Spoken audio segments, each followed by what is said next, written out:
Muchas bendiciones, queridos jóvenes. Han llegado a la etapa final de su carrera universitaria. Estamos en el último tramo del camino y queremos felicitarles por sus logros durante los semestres anteriores.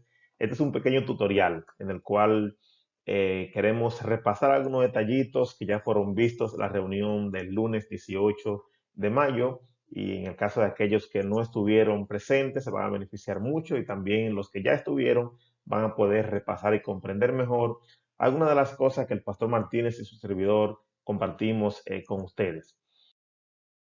En primer lugar, el trabajo de grado denominado examen comprensivo es una modalidad, ustedes saben, además de la tesis y además de la pasantía, es la única modalidad que estamos permitiendo en esta ocasión por razones que ya han sido explicadas. Esta modalidad de trabajo de grado es administrada por la Facultad de Teología de la UNAD y tiene como objetivo ayudar a los estudiantes, o sea, a ustedes, estudiantes de término, a repasar, a reforzar y a internalizar algunos de los contenidos prácticos y teóricos más importantes vistos durante los 8 semestres de la carrera. Bueno, además, busca fortalecer las competencias de investigación académica, pensamiento crítico y expresión escrita adecuada. De modo que este trabajo busca lograr varias metas, tanto académicas, de expresión, como también prácticas. Ahora, el examen comprensivo está dividido en dos fases. Esta modalidad incluye primero la investigación de los temas asignados, son esas 15 preguntas de las que vamos a hablar en un momentito, y la segunda parte de este trabajo de grado consiste en tomar un examen escrito que está basado en los temas investigados en la primera fase. La calificación final del trabajo se obtiene con un buen desempeño en ambos componentes del trabajo de grado. Ahora, como acabamos de decir, la primera fase es la de investigación, y esta primera fase tiene un valor de un 40% de la nota total. Esa fase de investigación ya inició, son 15 preguntas que están divididas en varias semanas entre junio y agosto, y ustedes van a ir entregando esas respuestas en las fechas asignadas. Ahora, ¿cómo se obtiene la mejor calificación en esta primera etapa? En primer lugar, la puntualidad en la entrega de cada pregunta. Es bueno que vayan al Classroom para que puedan ver la fecha en la que se van a entregar cada pregunta. Hay un intervalo entre 2 y 3 semanas entre la entrega de una pregunta y otra. Creo que la primera está para la primera semana de junio. Se van a dar cuenta que en cada entrega van a someter, van a entregar generalmente entre 2 y 3 preguntas. Es bueno que le den una mirada global a todo lo que está publicado en Classroom, de modo que se puedan planificar. La puntualidad es importante. O sea, si usted entrega una pregunta y la hace excelente, la hace perfecta, pero en vez de entregarla, por ejemplo, el 6 de junio, le entrega el 8 de julio, la puntualidad o falta de ella va a afectar su calificación. En segundo lugar, cada pregunta está dividida en varias subpreguntas, como ustedes ya se dieron cuenta. Al responder, hay que abordar esos diferentes subtemas de manera proporcionada. Es decir, si hay 3 subtemas y tú vas a escribir 8 páginas, no puedes dedicarle 6 páginas a un tema y solo 2 páginas a los demás temas. Debe haber una distribución proporcional. ¿Ok? En tercer lugar, es importantísimo, importantísimo prestar atención a las normas de redacción y ortografía.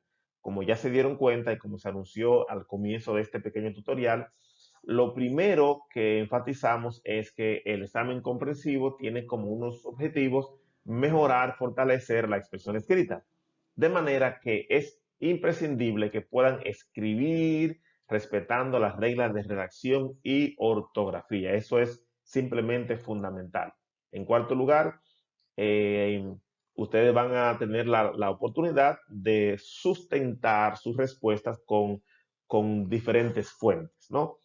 Algunas veces ustedes pueden citar directamente, y en esos casos va a estar entre comillas si es una cita corta o una cita en bloque, si es una cita un poquito más larga. Pero pueden citar de manera directa, textualmente, o sea, hacer un copy-paste de algunas declaraciones. Pero esas declaraciones directas no deben pasar del 30% de cada, ¿cómo se llama eso? De cada pregunta, ¿no? Lo que más nos interesa es que usted haga lo siguiente que aparece aquí, que es la paráfrasis. Es decir, usted va a leer las fuentes y usted va a citar las fuentes, pero no textualmente, sino que usted va a leer y va a resumir y va a decir de dónde sacó esa idea, pero lo va a decir en sus propias palabras. A eso es a lo que se le llama paráfrasis. Pero no solamente habrá paráfrasis, resumen, citas directas, usted también debe poder dar su propia opinión sobre el tema que está siendo investigado. Y finalmente, cada pregunta, lo que más nos interesa a nosotros como facultad es que usted haga un trabajo de calidad. No nos interesa que usted escriba muchas páginas sin esencia, pero también creemos que hay un mínimo que debe alcanzarse. Por lo tanto, creemos que en 5 páginas, entre 5 y 10 páginas por pregunta será suficiente para que usted pueda desarrollar no menos de 5, no más de 10 con las características que ustedes van a escuchar un poco más adelante. Bien, hasta ahí vamos bien. Esto fue la primera etapa. Recuérdense, esta etapa ya inició y va a terminar la última semana de agosto. Ustedes van a ir entregando las preguntas, las respuestas a las preguntas, más o menos cada 2 semanas. Debe ir a Classroom para que vea las fechas que ya están establecidas allí. Bien, y la segunda fase es la fase del examen en sí. Esa fase tendrá un valor de un 60%, pero como ustedes se darán cuenta, hay una relación muy estrecha entre la primera fase, que es la mejor forma a propósito de uno repasar. De las 15 preguntas, de los 15 temas globales que ustedes van a desarrollar en la fase de investigación, solamente 9 se van a utilizar en el examen comprensivo. ¿Cuáles son esas 9? No lo sabemos. Por lo tanto, hay que desarrollar y hay que estudiar las 15 el día del examen en sí. En la mañana usted va a recibir 5 preguntas y en la tarde va a recibir 4 preguntas. Algunas de esas preguntas son opcionales, o sea, te le van a decir, mire, ahí tú tienes 8 preguntas, responde 5 de esas. Pero además de esas preguntas opcionales, algunas son mandatorias. Por ejemplo, si te dicen, de las 8 preguntas que están aquí, escoge 5, llena 5, pero toma en cuenta que la primera de esas 5 es obligatoria. De modo que hay que estudiarlas todas y me parece a mí que la mejor forma de uno prepararse para la segunda fase es hacer bien la primera fase. Ya mencioné esto de las preguntas opcionales y obligatorias. Y también acabo de señalar que la fase de investigación es la mejor preparación para el examen. ¿Por qué razón creemos eso? Porque a medida que tú vas investigando, si tú haces un buen trabajo, tú vas a internalizar lo que vas haciendo. Si eres tú que lo haces, es inevitable que tú te empapes de ello. Por supuesto, esto implica que habrá un repaso que tú vas a hacer al final, pero el hacer el trabajo tú mismo te va a ayudar a tener un mejor desempeño en el examen. Y importantísimo, la idea es tratar de comprender más que memorizar. Cuando uno comprende algo, uno lo puede poner en un examen, aunque no sea de manera textual. Ahora, si tú memorizas algo y se te rompe la botella y te trasnochas un día antes del examen, o estás agotado, o estás estresado, la botella se te va a romper y vas a olvidar todo. Pero si tú comprendes el contenido, aunque no te hayas memorizado exactamente las palabras, tú vas a poder vertirlo en el día del examen. Y finalmente, los bosquejos son importantes. Cuando tú estés en el día del examen, ya tú ves las 9 preguntas que te toca llenar. Lo primero que tú haces es, obviamente es una sugerencia, buscas un papel en blanco y tú dices la pregunta tal, yo recuerdo que estudié tal y tal cosa, antes de que se me olvide, yo hago un bosquejito a mano de las cosas que pienso vaciar en la pregunta número 2, por ejemplo, y así hacer lo mismo. Ese bosquejo es útil no solamente para no solamente para el día del examen, también tú puedes hacer un bosquejo de cómo vas a ir llenando las preguntas en la etapa de investigación. Ahora, ¿cómo se hace? Cada uno de los temas o preguntas de investigación tiene algunas subpreguntas relacionadas con la pregunta principal. Estas tienen como objetivo hacer más claro y específico el tipo de respuesta que la facultad espera de los estudiantes. Al responder, es importante que los estudiantes tomen en cuenta cada una de las subpreguntas. Ahora, como mencionamos hace un ratito, hay que usar fuentes. Aunque las respuestas se pueden encontrar en una sola fuente, o sea, casi cualquier pregunta se puede responder consultando un solo libro o un solo artículo. Aunque eso es posible hacerlo, o sea, no es imposible hacerlo de esa manera, pero la facultad recomienda, yo diría, más que recomendar, pide que las respuestas estén respaldadas por entre 4 y 10 fuentes bibliográficas respetables. Eso incluye libros especializados, enciclopedias, diccionarios, comentarios bíblicos, revistas académicas, etcétera.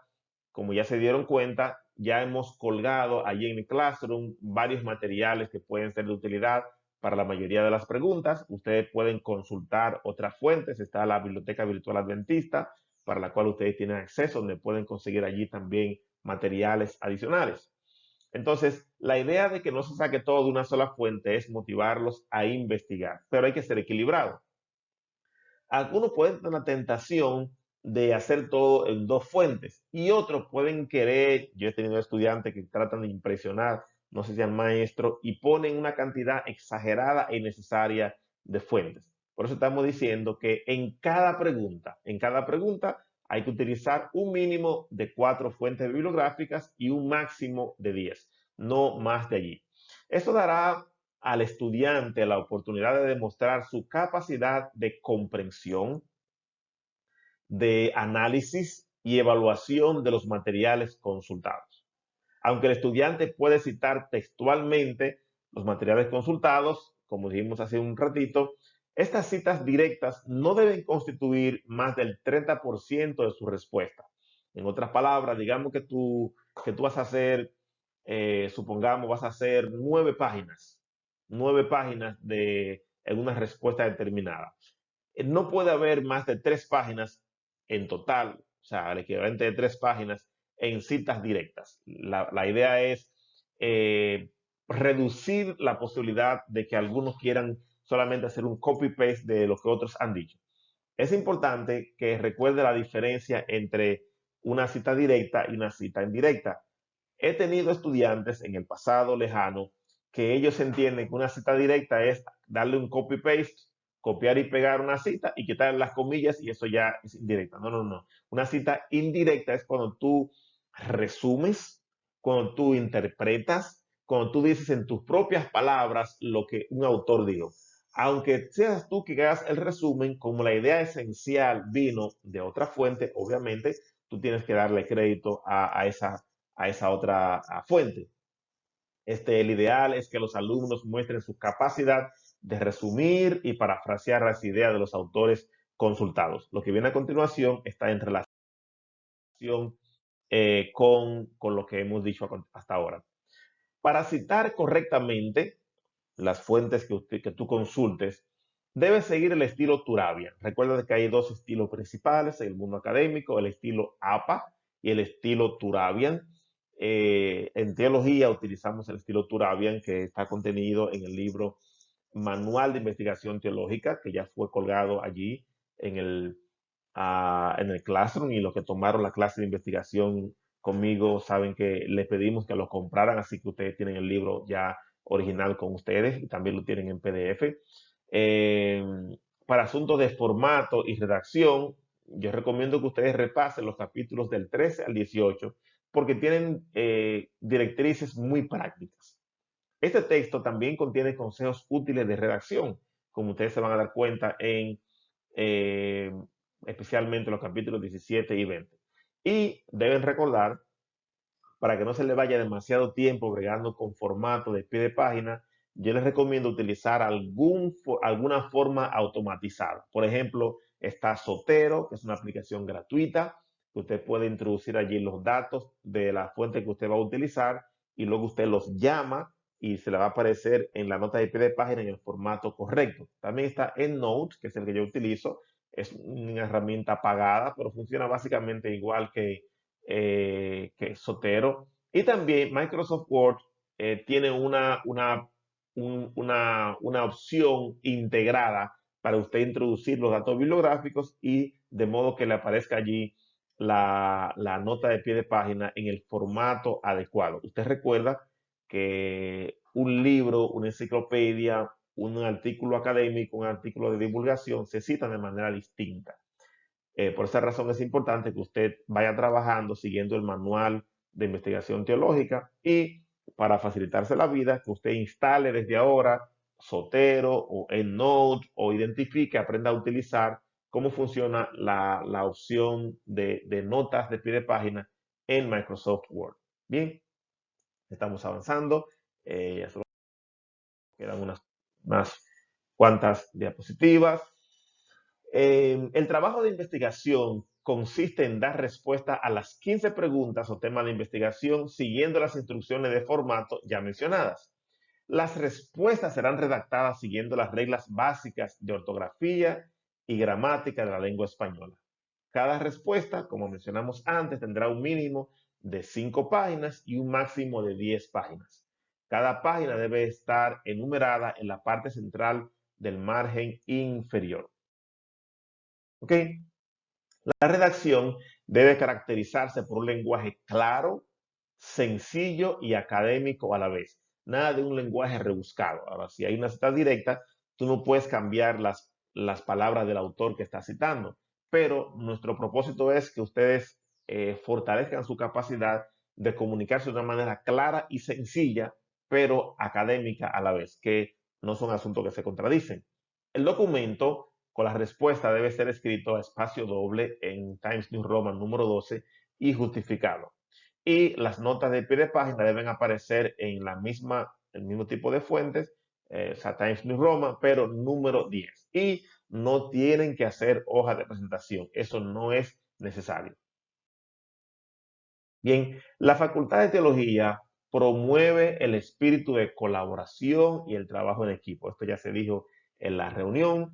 En tal sentido, los estudiantes quedan libres para intercambiar ideas, técnicas de trabajo y fuentes bibliográficas. No hay ningún problema con que colaboren. No obstante, se espera que la investigación y la redacción sean resultado del trabajo individual.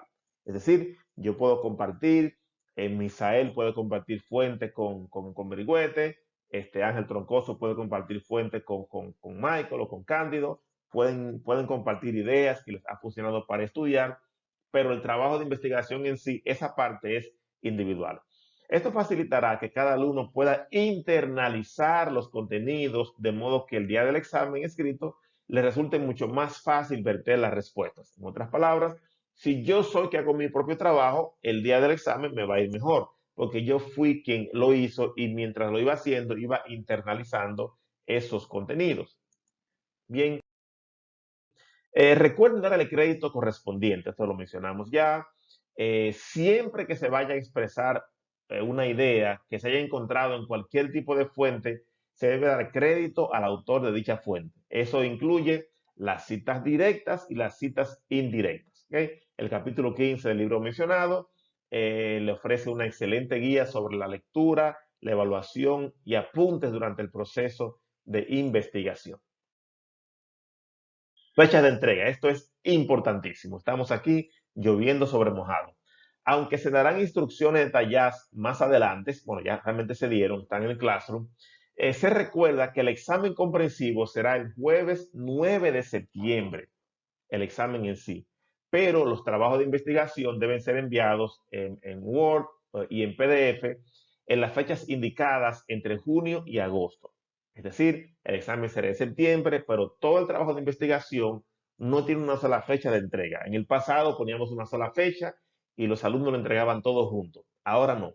Ahora decidimos, para facilitarle a ustedes las cosas, ustedes van a ir entregando a medida que van trabajando. Van entregando, ya terminé las preguntas 1 y 2, las entrego la primera semana de junio. las preguntas 3 y 4 me toca entregar y hay unas fechas específicas para que usted vaya entregando a medida que vaya trabajando. Eso se convierte en una especie de cronograma obligatorio para todos ustedes. Así les resulta más fácil porque van a vencer la tentación de dejar toda la investigación de las 15 preguntas para el final y luego si al final se daña la computadora o se enferma o pasa algo, se le va a complicar mucho. Y nuestro interés es ayudarnos. Bien,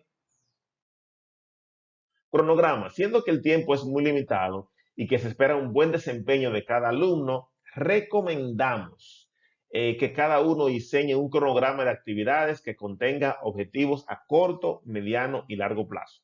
Este cronograma podría contener metas tales como cantidad de páginas que se leerán o se escribirán por día, cuántas preguntas se espera que va a responder por semana, etcétera, etcétera. Esto es diferente de las fechas de entrega ya mencionadas.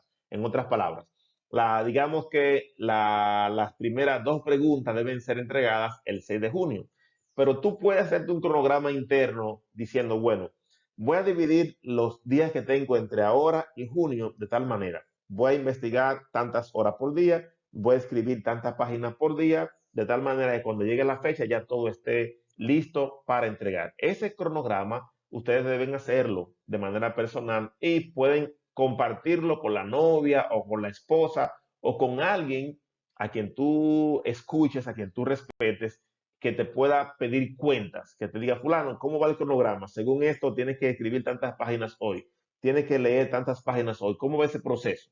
Porque si uno no hace eso, fácilmente se le puede ir el tiempo haciendo otras cosas que son importantes, pero no son lo más importante en ese momento.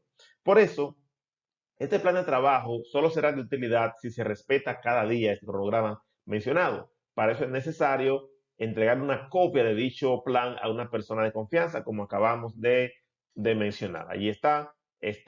La disciplina y la organización son elementos clave en esta etapa.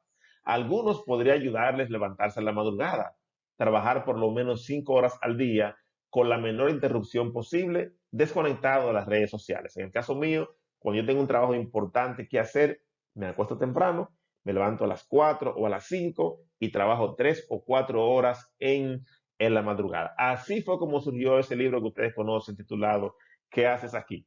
Bueno, así también es como he terminado los artículos que tengo que publicar en algunas revistas. Cuando hay cosas importantes, yo sé que durante el día, con los afanes del trabajo y la familia, habrá muchas interrupciones. ¿Qué hago también? Apago mi Wi-Fi y le quito la data al celular para poder trabajar sin que me interrumpan. Y cuando termino, puedo entonces hacer otras cosas con más flexibilidad. Bien, bueno, estamos llegando al final. Ahora sí, según las posibilidades, se recomienda el acostarse temprano, tomar suficiente agua y ejercitarse físicamente, aunque sea bajo techo. Cuando se toma suficiente agua, el cuerpo nos exigirá pararnos e ir al baño con cierta frecuencia, lo cual constituye una especie de receso. En otras palabras, si tú te trabajas 4 horas corridos sin pararte, te va a agotar. Pero si te paras o a beber agua o hacer pipí, qué sé yo, cada 20 minutos, tu mente se resetea y puedes regresar al trabajo con más agilidad. Algunos pueden establecer un plan de autorrecompensa, por ejemplo, pueden darse un pequeño break para llamar a la novia, para relajar la mente, para cambiar la actividad, etcétera, etcétera. Todo depende de cuál sea tu estilo de trabajo y de aprendizaje.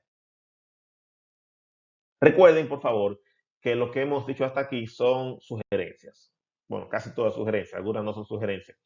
Este plan de trabajo, la última parte que hemos hablado del cronograma personal, es solo una sugerencia. Cada persona aprende de manera diferente y sin duda habrá muchas ideas y estrategias que les funcionarán a algunos mejor que a otros. Lo que todo el mundo sí debe hacer es mantener viva y dinámica su conexión con el Señor mediante una vida devocional activa durante todo este proceso. En otras palabras, de ninguna manera nos damos el lujo de descuidar nuestro tiempo de oración ni de devoción personal. Para nada. No podemos olvidar en ningún momento que la esencia del ministerio pastoral consiste en que hemos sido llamados para estar con Él y para prepararnos para predicar, como enseña Marcos 3:14. Y lo decimos otra vez, como dijimos al comienzo.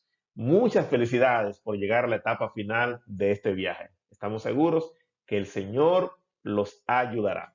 Que el Señor les bendiga. Éxitos.